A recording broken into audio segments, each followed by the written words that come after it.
Ebintu si birungi mawanga gonna President we Kenya William Ruto engatte emukubiddwa bamukubye era okukakana ng'abe byokwerinda batandise okola omuyigo n'okufuuza bonna abadde mabegwa w'ekikolwa kino okukakana wenzijidde ku mpewo ng'abantu basatu bakwatiddwa.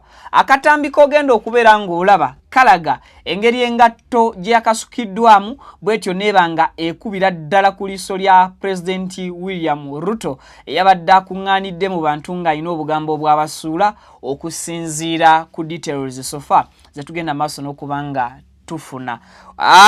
Video nkusaba osooka ogiweka like kijambeko okubanga edduka ku misinde gy'amaanyi information etuuke kwayagala ogiraba n'okugiwuliriza mu kadde mutongole era netukusaba otwegatteko subscribing ku mukutu ofunenga latest updates ne latest information atukuwera ddala amawulire ge weetaaga okuba nti ofuna.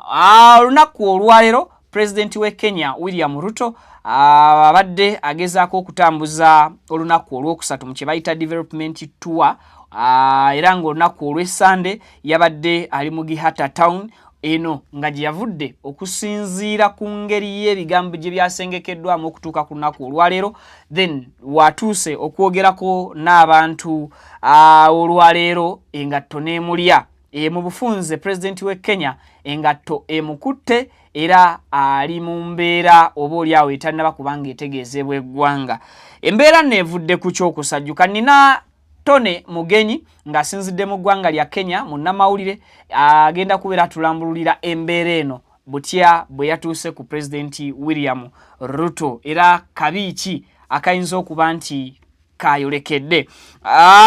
Yabadde atongoza kye bayita wa 200 unity housing project era nga project eno yagitandika ku lunaku lwali lwa mukaaga yatandika okugita lwali lunaku lwa kutaano then lunaku lw'omukaaga still n'agitambuza olunaku olw'Essande still era n'agitambuza then lunaku olwaleero wabadde nga agezaako okwogerako n'abantu ku nsonga ya project eno. Ekisinza okubeera nga kijja abantu mu mbeera kwe kubeera nti omukulu ono William Ruto agenze n'akoona ku nsonga y'okusala omuwendo gw'ebyo ebizimbisibwa. Engeri ekiri nti ali mu housing project okusobola okubaako abantu b'ekitundu ekimu babbulula abali obubi asazeewo nti omuwendo gw'ebyo ebikozesebwa mu kuzimba bisalibwe ebbeeyi okussaako n'omuwendo gw'ebintu ebikozesebwa mu bulamu obwa bulijjo nabyo bigende maaso n'okubanga bisalwako ebbeeyi. So kati bannakenya bagamba nti bo baali ku bbeeyi y'ebintu ensaamusaamu era nga tebatoma na kiki kye baalina.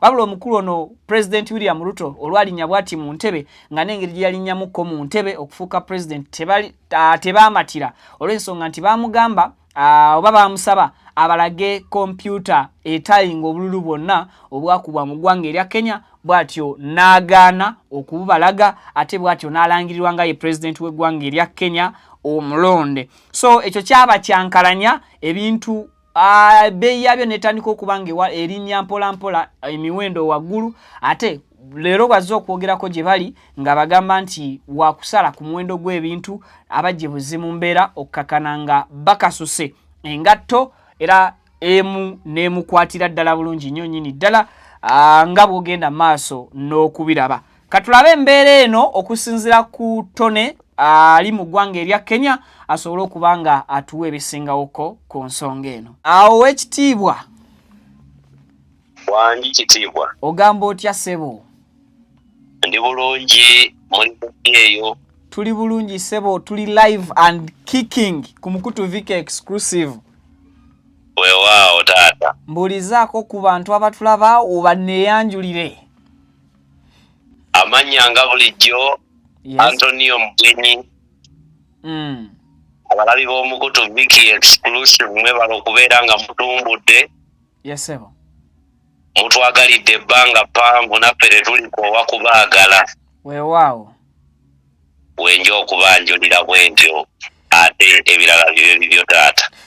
Mukama wange amawulire genfuna essaawa zino galaga nti ekigudde ku President we Kenya William Ruto oba oliawo tekiwoomya nakabululu kiki ekituuseewo? Omukulu oyo abadde mu kitundu ekimanyikiddwa nga Migori. Yes. Migori y'emu ku kaunti mu ggwanga erya Kenya.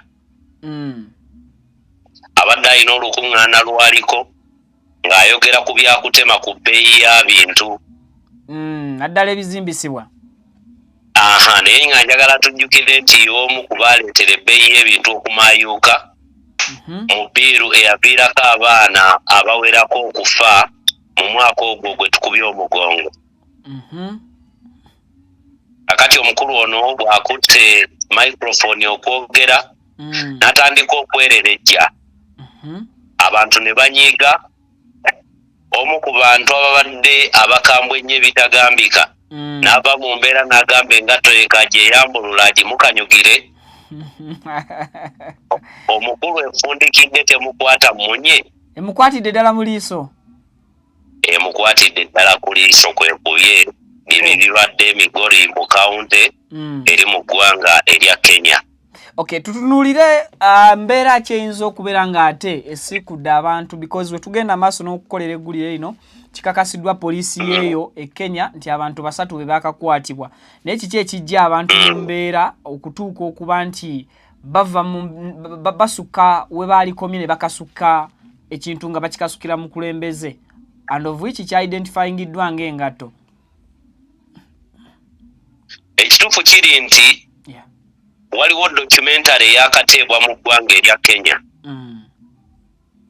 Era waliwo n'omubaka wa Parliament eyakattibwa ebbanga eritali ddene emabega olw'okuvaayo n'agamba nti ebiri mu documentary eyo babirabe nga by the way babireke bigende kubanga byayita ebigwana na kwogerwako ku floor ya Parliament.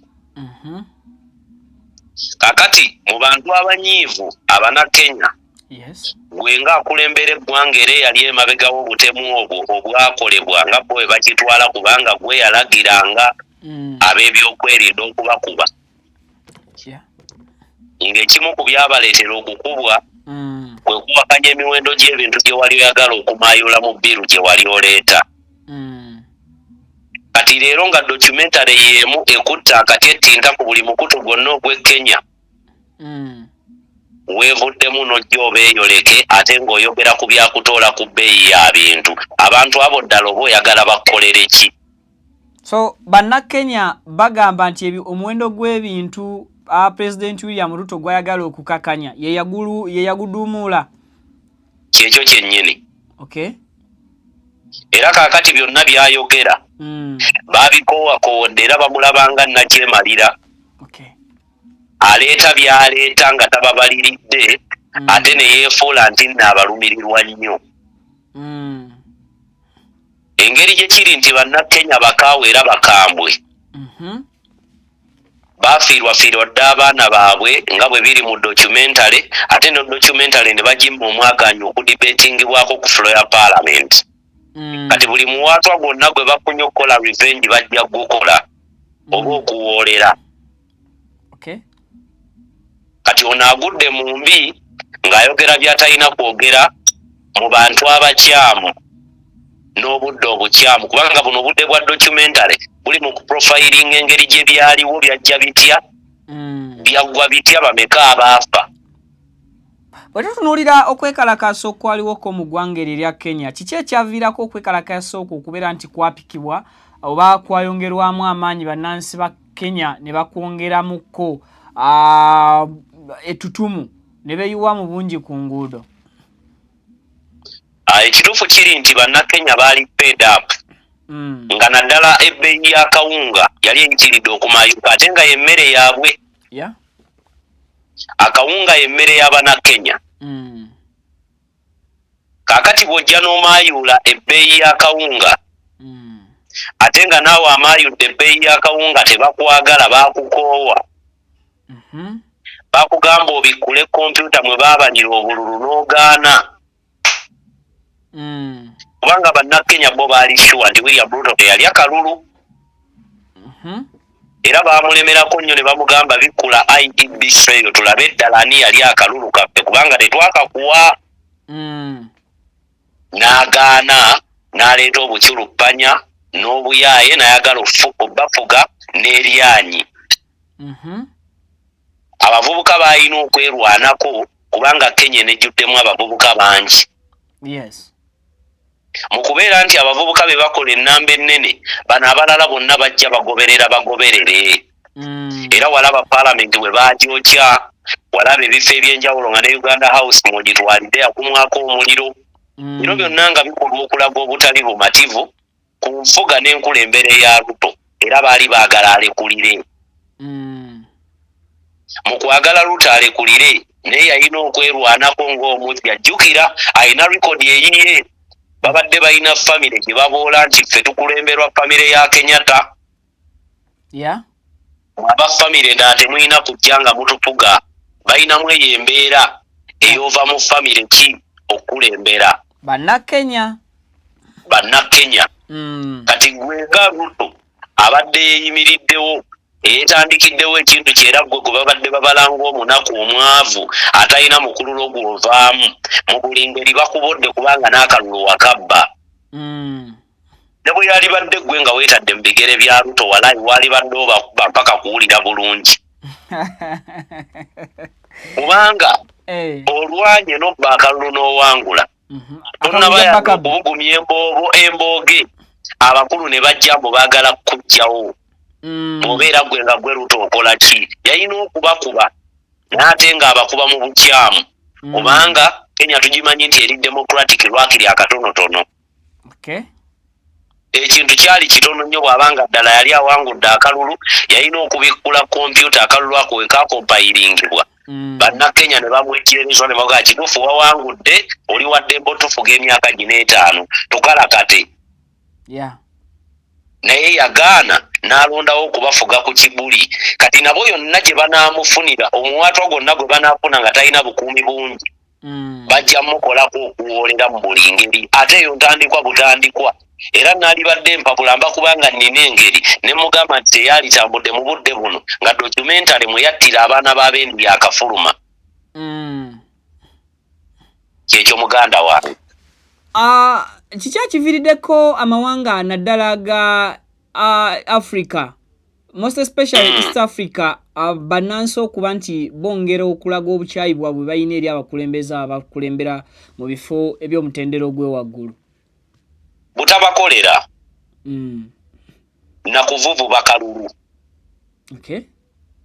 Njagala tujjukire nti tekiri ku Kenya yokka, naffe Uganda akalulu kaavuvubwa mu mwaka gwa 2021 nga 14 Januari.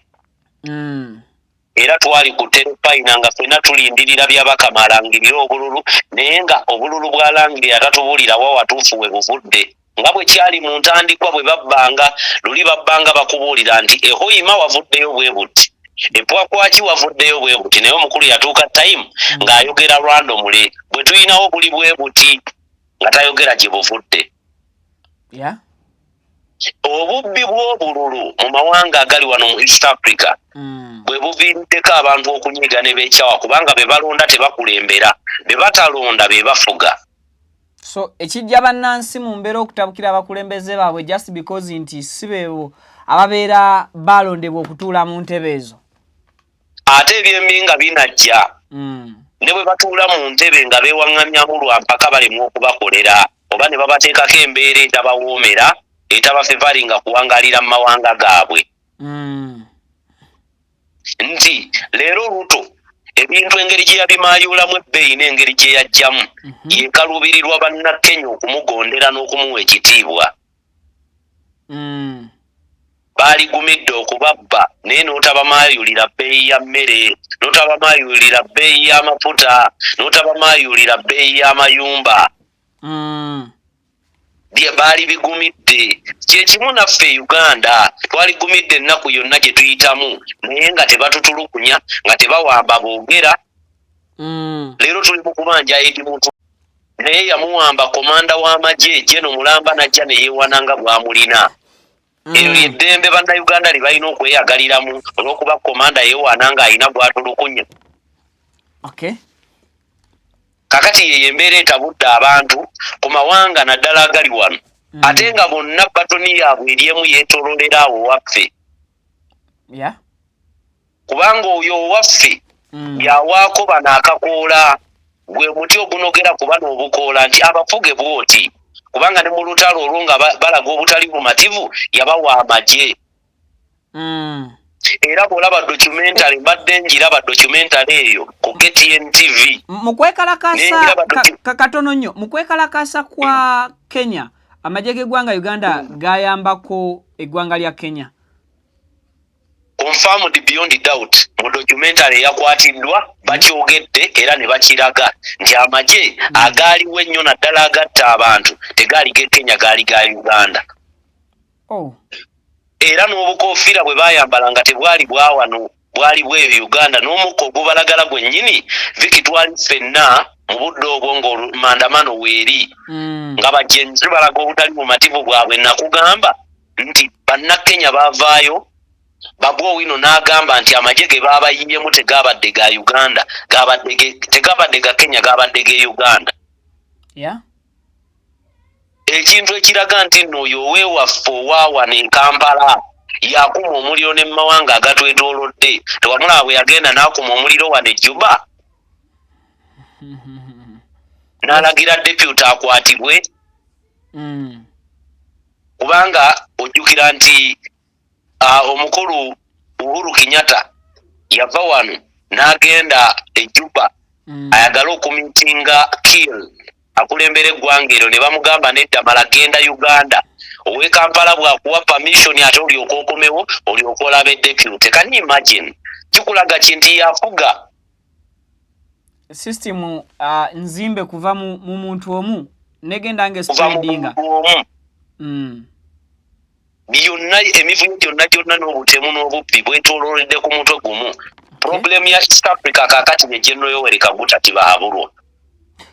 Embere eno ye yagirabirawo n'akola akuuma ke mwaka zaake eri emberenge. President William Ruto takalina atanafuna kamberenge naye ate n'akati bahabulwa teyeyibaala kuba kayina opening.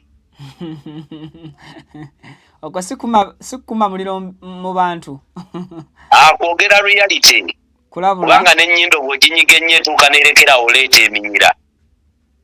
Gwa musaayi enkola eyange ebiki ogimanyi ndi muntu ate eri antama embwa ngiyita mbwa. Yeseho n'ekitiyo nkiyita kikiyo tekiba kijiiko kinene. Tutunulireko embeera ezifaanagana mu kongezo gye buvuddeko twali mu side za Eastern President Kaguta Museveni yali avaayo ne wabaawo abantu abaali bambadde t-shirts za NRM abagezaako okugwa mu convoy ye amagye ge ne gabakuba bubi nnyo. Embeera tetusobola kubanga tugireetinga ku mbeera yatuuse ku President William Ruto e Kenya. Naye gw'olaba abo abaana kye baali bakola mu byafaayo byati bahabulwa bwekiri wali okirabyewa. Abo abaana ne bwe baali badde bambadde ovulo nga kuva ku mutwe bambadde yero nga n'enviiri batintingiddwa yero n'ebigere nga bambadde yero wallahi yali badde tabaganya mmutuuka kogamba yeye atatya we yagulira akuuma k'emberenge. Yabadde musajja omu bwe mbadde netegereza video clip eyo nga engatte ekubwa President William Ruto kitegeeza nti yabadde muntu omwe yavudde mu mbeera kinzizaayoko mu kalulu ke twakavaamu wano mu Kawempe North Constituency. Omuvubuka eyajja emisinde akapalo n'ayagala okusemberera Mwami Museveni ab'ebyokwerinda ne bamukwata. Obonna obubonero bwe tubukwata ne tubugatta ku bimu era ebirala ebyali ekabalagala nga convoy ya muzeeyi eyitawo ne wabaawo abantu abagigwamu still nabo ne bakwatibwa abamu kwabo nakati bakyali mu kkomera. Kiki ekirobedde abakulembeze naddala ba East Africa okukolagana n'abantu be baweereza? Nga tetunnaba na kwanukula question eyo kamale kuddamu. Wandibanga walabye omuntu omwe yakanyulidde Ruto engatto naye ate mu 1000 muvaamu omwo omumalirivu. Nti kati oyo omu gwe walabye yakiikiridde abantu abalala 1000 oba kakadde abanyiivu abali fed up era bakoowu era be bamuwadde obuvumu mu bigambo byabwe mu kuwaga. Ye lwakuba nti buli omu alina engeri gya reactingamu mu buli mbeera. Ye yalabye ng'ekyokukola ekikolwa kyekiri better than okwogera oba okukaaba oba okunyiiga. Nti ebingi ebikolwa ku bantu buli omu alina engeri gy'ali ready okureactinga ku ebyo ebibakolwako ebibi. Ate buli omu alina engeri gya controllinga mu tempa ye. nti gwe viki kikwanguyira controllinga temper n'okwata emikono gyo n'ogiteeka mu pocket yo okwekkakkanya naye eriyo oli ajja okukwata ejjinja eriyo oli ajja kukwata ekimuliraanye oba mutayimbwa agukanyuge eriyo n'oli ajja okukaaba obukaabi olw'obulumi eriyo n'ajja okuvaawo obubi kati bw'okuddako ku question yo gy'obadde onkadde kyekikaluubiridde abakulembeze wano mu East Africa okukolera abantu baabwe nabutayagala abantu baabwe olwaleero tetujja kugamba nti nno amawanga agali mu East Africa maavu gonna magagga kuba gali rich n'ebyobugagga eby'omu ttaka gali rich mu mafuta wali Uganda gujja bagira teri kyetayina naye tebatukolera kubanga tebatwagala ebirungi babitwala gye baagala okugenda leero ggwanga lya Uganda lyali badde teryetaaga kulya looni yonna naye olw'okubeera nti tebakwagala tebakuyinaamu ne mu puroguraamu yaabwe erimu tubbye tutya eggwanga lino ddireko obulere buli muntu yenna yali yagadde gy'ava ewaabwe wakulaakulana era bw'afunamu abalina obwongo alwana nnyo ewaabwe watereere bw'abanga wano we wa mwami Tibahabulwa n'akabinja ke baali badde bakola nnyo okulaba nti wano we wakulaakulana lwaki bakulaakulanya Rwanda lwaki batuuka n'okukola enguudo mu Congo gye batalinayo bwannannyini kubanga bakimanyi nti nno Congo kyangu nnyo okugiwambako ekitundu ne bakigatta ku Rwanda oba olaba baagala Goma Bukavu n'ebitundu ebiriraanyeewo waliwo kilomita 162 okuva e Bukavu okudda e Rwanda kiringanga kuva wano Kampala kudda Jinja awo bakaluubirirwa kyenkana w'okuwambawo kati nno abeere nga Rwanda wabula okutuuka mu kibuga ekikulu ekya Rwanda Kigali kapito ya Rwanda ovuga kilomita 162 ng'oli Goma wali oba obulayo katono nnyo olinnya nnyonyi ng'oli Bukavu kati bino byonna bye bali mu kukola bakulaga nti gwe tetukulumirirwa ne mu nteekateeka yaffe toliimu ebyobugagga bye byonna by'olina ffe tulina red of bifulumya Uganda kyova olaba wawulirako ku East African Crude Oil Pipeline EACOP nagiwulirako obadde okimanyi nti amafuta gaffe aga Uganda agava e Bunyoro final product yago eri Tanzania ekyo obadde okimanyi gye bagatwala ne basengejja then ne bagaza mu Uganda lwaki ffe wano tetulina ttaka nga bagoba abantu mu lubijjo ffuna ettaka ffe wano tetulina ttaka limala mu western part of Uganda mu Bunyoro eyo yonna waliyo amataka eka ne eka mayiro ne mayiro okutalina bantu baali badde bafunako lwakiri mayiro 2 ne bagamba nti okeka bateeke ku pipeline yaffe biggweeraawo ne lwaki bagafulumya eggwanga kubanga tebaagala gabeere gaffe ekikyo kiba kikyo lwaki ekikyo kitwala ku mulirwano nga buli wookyetaaga wookyewolera ne kikomawo ewuwo muganda wange olina wuufayo ebeere ng'ebeeranga wa neiba nga lw'oyagadde okuba ku ndongolo gino nayo kiba kikalu olwo yeeba yiyo oba eba ya mulirwana tekigifuula yiyo bano tebatwagalangako tebalitwagala nti n'ebyaffe byennyini bali ready okubitugobamu babitwale gye baagala bigende okola otya enguudo e Congo nga ne Uganda bali bubi kati wuuyo mutabani wa Lupaleria yafiiridde mu Kabenje kyokka e Congo okola nguudo omanyi bantu bameka babadde balya ku mwana oyo abagenda ofiirwa emirimu oba abagifiiriddwa kuva ggulo eriyo abadde amukunyira olugoye eriyo abadde ayonja emmotoka ye eyakutte omuliro eriyo abaana babadde ayambako okuweerera bameka ogatta tofali ku ggwanga oba otoolako mu kiseera kino ye President William Ruto ali mu mbeera ki wali badde oŋŋambe nga teri mu mbeera ki kubanga ye talina mbeera gy'agwana kubeeramu abantu bamukoowaakoowa dda ate nga tulina okubeera mu solidarity nabo kubanga naffe bwe baakwata omukulu Bobi Wine nabo baayimirira wamu naffe leero tuli mu kubanja Eddie Mutwe naye nabo nkubuulira bateekateeka okujja ku nguudo kubanja Eddie Mutwe n'abaana abalala bakirewo Kivumbi abaggaliddwa tumala kuba waaki tulyoke tutuuka akadde tugambe mbu Ruto ali mu mbeera ki nga teri mu mbeera ki gye baamukanyukidde. Kale akadde kampeddeko bwana Antonio Mugenyi, saba onsibulira abatuwuliriza. Abatulaba ku mukutu nga bulijjo. Yes, ebyaffe byakwogera kati ng'omukunjagula esowani nti yakunyirako bantu beeka. Tetujja kwetonda kuba tuli unapologetic kuba tewali kikyamu kye twogedde, particularly me. Njagala ku appreciating abantu abatugoberedde okuva entandikwa ate okutuuka wengenda okubateera Oweekitiibwa Vicky abanyongerereyo. Mbaagala nnyo era mundi ku mitima. Akadde konna n'omwaganya gonna gwe nnafunangawo Vicky n'ampita. Nja kujjanga tubeere nga tubyogerako. Bambuuza empiso. Programu eyo nkyaliko nnyo era njagala yita wano clearinga the air. Mbadde mulwadde era nkyanda ogowinga obujjanjabi newankubadde nga nkola kubanga nabagamba njafiira ku mulimu nga balubu.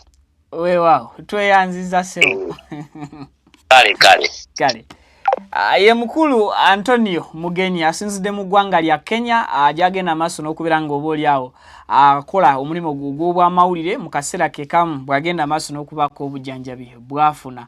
So eyo y'embeera gy'asobodde okubeera ng'atuwa eri mu ggwanga erya Kenya. William Ruto pulezidenti w'eggwanga eryo akubiddwa engato olunaku olwaleero akawungeezi bw'abadde ng'ate agenze okuba ng'atambuza olunaku lwe olwokusatu mu kye bayise development tour. Olunaku olw'Essande ayina ekitundu ekimu kye yabaddemu kye bayita Gihata Town. Yabadde mu Gihata Town awo era abaayo n'abaako ebigambo by'abasuubiza. So okusinziira ku project President William Ruto gy'atambuza eya 208 unit housing project ye yagenze maaso n'okuba nti emuviirako obuzibu n'okuba nti ate anyiiza abantu ababadde bakuŋŋaanye bwe yagenze n'akoona ku nsonga y'okubeera nti oba oliawo yeetaaga okukola kye tuyita